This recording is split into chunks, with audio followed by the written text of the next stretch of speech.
Walter Hagen, one of the immortals to have won the PGA Championship. In fact, he won it 5 times, only matched by Jack Nicklaus. In 1924, when Sir Walter won the PGA, it was at French Lick, Indiana, the last time a major championship was played on Hoosier soil.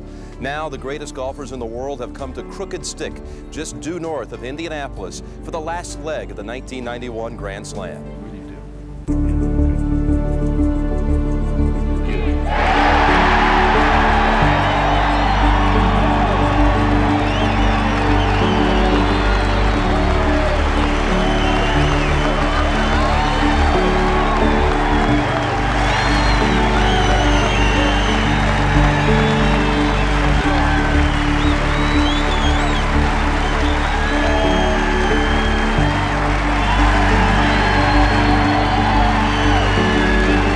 Story like one we have never seen before. John Daly, your PGA Championship winner. Congratulations to you, John. Thank you, Jim. It feels great. I just want to say, I know Mom and Dad, I love them. The chicken song, to everybody and these fans, I want it for y'all and this beautiful woman right here. Couldn't have done it without you. Wow. Who could ever forget that historic moment? What a moment, not just for the membership at Crooked Stick, but also the game of golf. 1991 PGA Championship at the Crooked Stick Golf Club in Carmel, Indiana. Who else better to talk about it than the man himself who actually worked the major for CBS, Jim Nantz. We welcome him here with us this evening. Jim, thank you so much for taking the time to join us. And 1991, my friend, that was the first PGA Championship, right, for CBS. Also, we know it was the first major for Crooked Stick Golf Club. It was a big week for us. It's great to be with you, my friend, and everybody out there that cares about golf and Crooked Stick. You've got yourself a spectacular site. I have so many fond memories of that week and other later visits to that great club. But 91 meant a lot to us at CBS. We were getting into the PGA Championship business for the first time since 1958. And now, of course, we're still partners with the PGA of America. And it's still hard to find any storyline that beats what happened that year back 32 years ago. 32 years ago. So take us through it. 1991, some guy named John Daly, 25 years at the time, winning his first major, of course, the PGA Championship. What was it like, and how did he actually get into this championship? Well, first, I have to say that when I got to Indianapolis that week and made our way up to Carmel, we were staying up that way, not in downtown. It was staggering to see the support, the turnout before the tournament even began. You know, Tuesday and Wednesday, the crowd turnout was unlike anything I had ever seen before. So everybody was revved up for a great championship. And as I said, for us at CBS to showcase it for the first time in our generation was a big deal.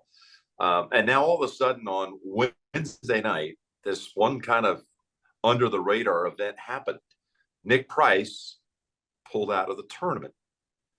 And that brought in the 9th alternate on the alternate list. It doesn't usually get to number 9 gets in. Eight is a lot. But the last guy in, because Nick had to pull out, is John Daly. Nick's wife, Sue, goes into labor on that Wednesday night. Of course, wow. Nick at that point was very highly ranked in the world, and he was in a time frame when he was winning majors in the next couple of years and was ranked number 1 in the world. But anyway, Sue goes into labor. They have a little boy named Gregory, named for his close friend at the time, Greg Norman. And he leaves Indianapolis, and some guy from Dardanelle, Arkansas, jumps in a car and drives to Indianapolis because he's afraid of flying. And he rolls in the middle of the night without the benefit of a practice round. He does have the benefit of taking Nick's caddy, who stayed behind. Jeff Medlin was his name, one of the all-time great guys on the tour. Squeaky was his nickname because his voice was very squeaky. He's passed on. He was a wonderful guy, but his help was something that's worth remembering, how much he guided John around the golf course, because he had been there for practice rounds and he had, laid out a strategy for his man, Nick. Now he's on the bag for John. John shoots 3 under the first day, kind of unnoticed, really, because there's, so many good scorers, and it's not right at the very tip top. It is just, well, oh, there's a guy right there who's probably going to shoot 80 tomorrow. But instead, he came back with another low round. And now all of a sudden, in fact, it was so low, he's going into the weekend as a part of the story. And now you're seizing this opportunity, those of us in the storytelling industry, to be able to try to cobble together a profile of who he is, because America didn't know. All we knew was he hit the ball forever. And then he drove in the middle of the night to get there without a practice round because he was the ninth alternate into the field. I mean, this is strict stuff coming out of Hollywood. Yeah. And then on Saturday, lo and behold, he takes the lead at the PGA Championship.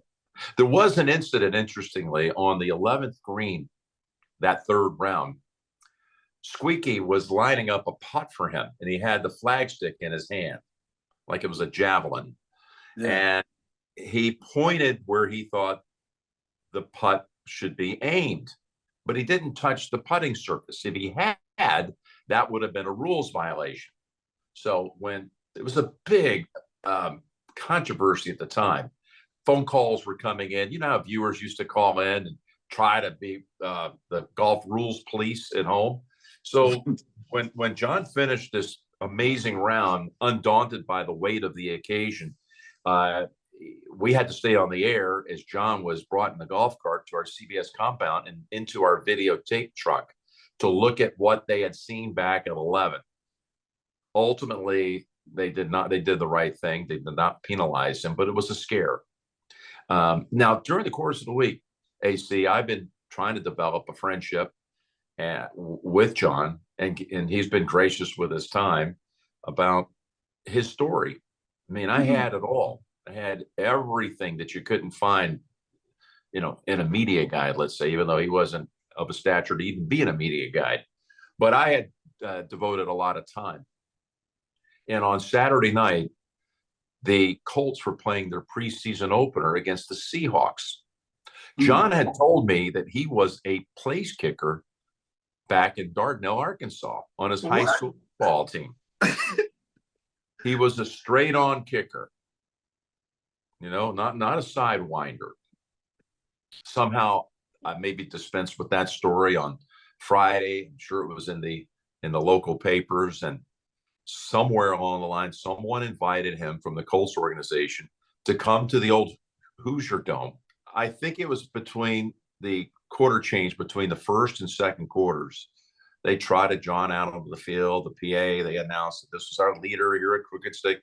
Everybody was aware of his story by now. It was happening here in town. And we know what happened on Sunday. It was the coronation. Yeah. Was this impressive walk onto the stage, worldwide debut, a bigger than life figure, Paul Bunyan-esque, this guy that could come out of the trees, so to speak, and arrive and just slay the world of golf with this ability to hit it like no one ever has before, and to take the club back to here, not to parallel. Wish I could get there, but John was like there. It was a swing that no one thought it was capable physically of getting there, and he was just bringing the course to his knees, and he won.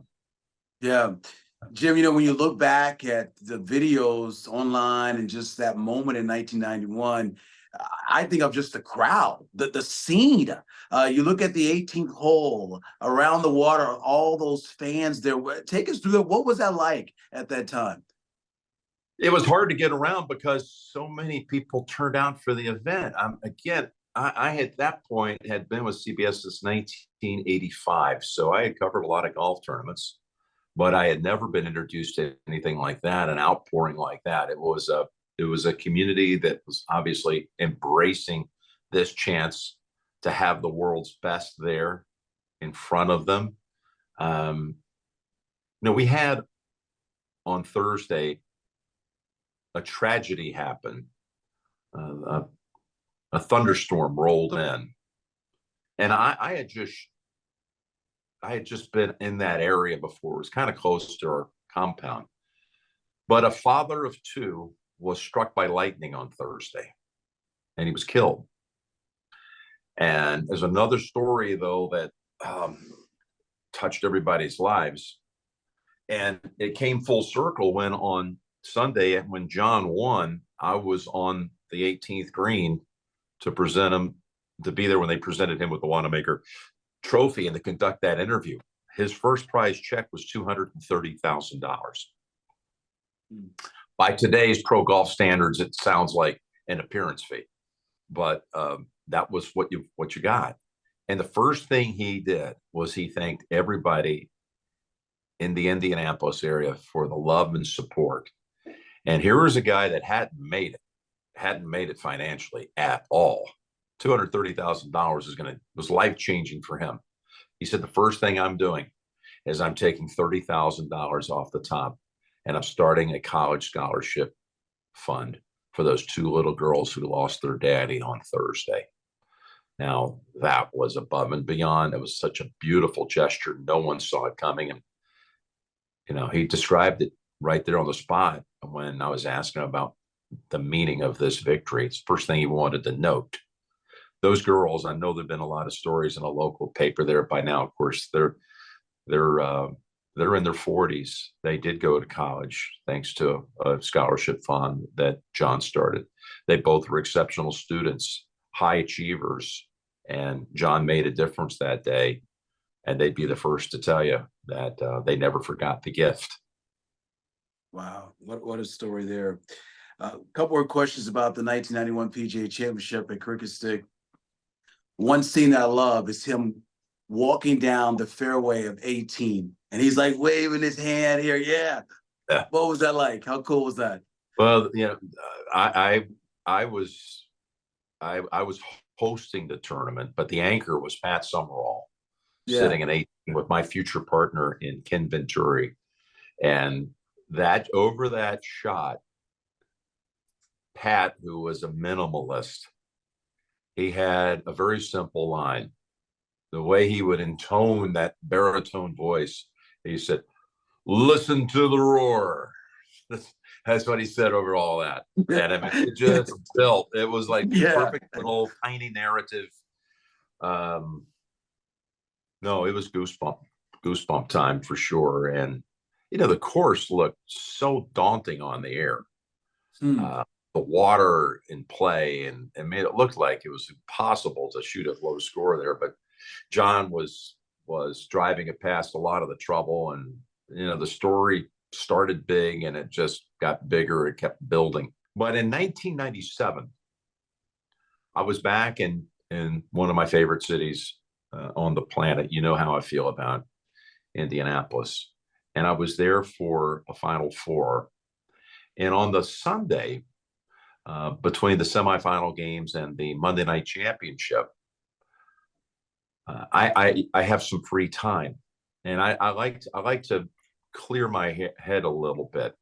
It's still ringing in my head from having a headset on and all the fever pitched excitement and adrenaline. So I like to just kind of take a drive, and I took a drive with my sister Nancy and brother-in-law Don, and I wanted to drive back out to Crooked Stick, just to kind of drive around, see if I could get in and just kind of like look at the landscape 6 years later.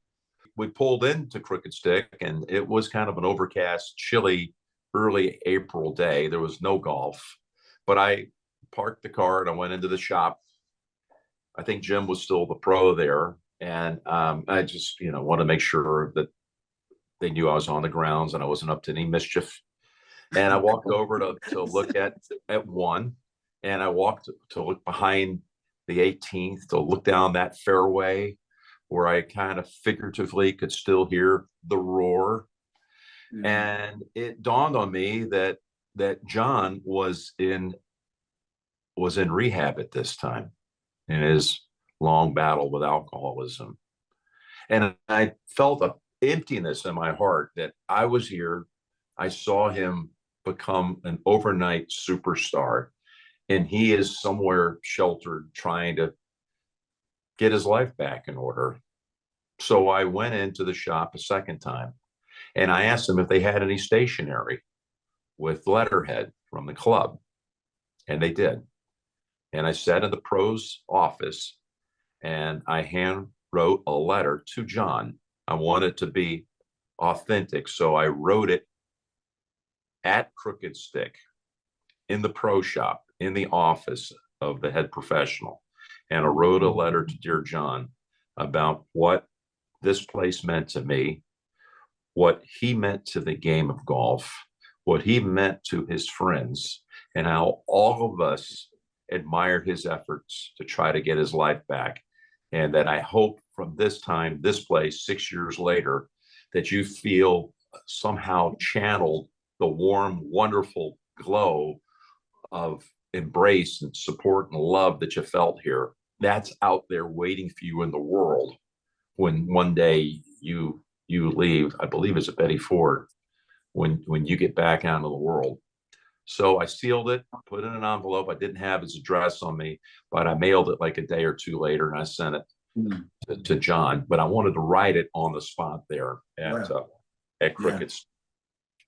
Jim, you talk about just how much that tournament and how, it not just, changed the game of golf and what he did, but also it changed Cricket Stick, and just far as the recognition that the club received on national TV and just what took place during the PGA Championship. And I want to ask you about, I know you have a big love for Cricket Stick, but also Pete Dye as well. Give me your thoughts on just the appreciation of him and what he did for the game. And of course, we know the amazing designs he had throughout his entire legendary career. Well, first off, Pete was a very normal guy, but had a scientist brain, but he had a very approachable demeanor. He did not look like someone that was living at a different level. He looked like us. He was just a normal guy who was this mad scientist when it came to shaping the land and building something special. And of course, he was an Indiana man. So it meant a great deal to Pete to have a PGA championship there at his course at Crooked Stick. And I got to walk the course with Pete early in the week before the championship started. This is something that, he would do as a favor to me when we had an event at one of his courses and he was on site. He did it at Crooked Stick for the very first time. He was generous with his time. I walked the course with him, and he told me what he saw and why holes were shaped the way they were, why this bunker is over there. So this was in '91. This was one of the biggest moments, I believe, of Pete's legendary Hall of Fame career, was to bring a major back to his home state. You could feel it. It meant the world to him. And I can't think of Crooked Stick without thinking about Pete Dye. I can't think about Pete Dye without thinking about Crooked Stick. The place is, listen, it's worthy of having the biggest events in golf. I'm really glad to know there's a Senior Open coming up. I know it sounds like in some ways it's a long way off. We all know how fast time flies. It's going to be here before we know it. By the way, I've got Tiger as the early favorite right now in 28. He will be senior eligible at that time. He'll be 50. He'll be 52 years old as of December 30th before the tournament. So, look out. It's going to be special. I hope I get a chance to be there. I know you had a chance to spend some time at Crooked Stick just last year, and through our conversations, you tell me time and time again how special this place is. You played a lot of golf courses. You've been a lot of places when it comes to the game of golf. What makes Crooked Stick, its membership, so special? Well, first off, a great club begins with the quality of the membership, and I know you have that there at Crooked Stick. And you guys are committed to protecting and building the legacy of the club. You have to have a lot of people dedicate their time to uphold what you have and what you want it to be. First off, every hole is interesting at Crooked Stick. There's not a replica hole out there where they two of them look the same. I mean, it was a masterpiece when it was first built, and it is today. I mean, I think it's worthy of hosting any championship event you can come up with in golf. It's one of the best courses I have ever laid eyes on. And it's a great experience. I can't thank you enough, my friend, for taking time to join us. And before I let you get out of here on this, I want to just say congratulations to you on the PGA of America Hall of Fame that you were inducted to, the Hall of Fame class just last week in Texas. Congratulations, and thank you for all you do for the game of golf. Hey, golf has meant the world to me. It's given me the chance to see the world, and more importantly, to be able to nurture some wonderful friendships like the one I have with you. I need golf like I need oxygen. I can't live life without either one of them. So to be able to spend a few minutes talking about Crooked Stick, it's my great pleasure.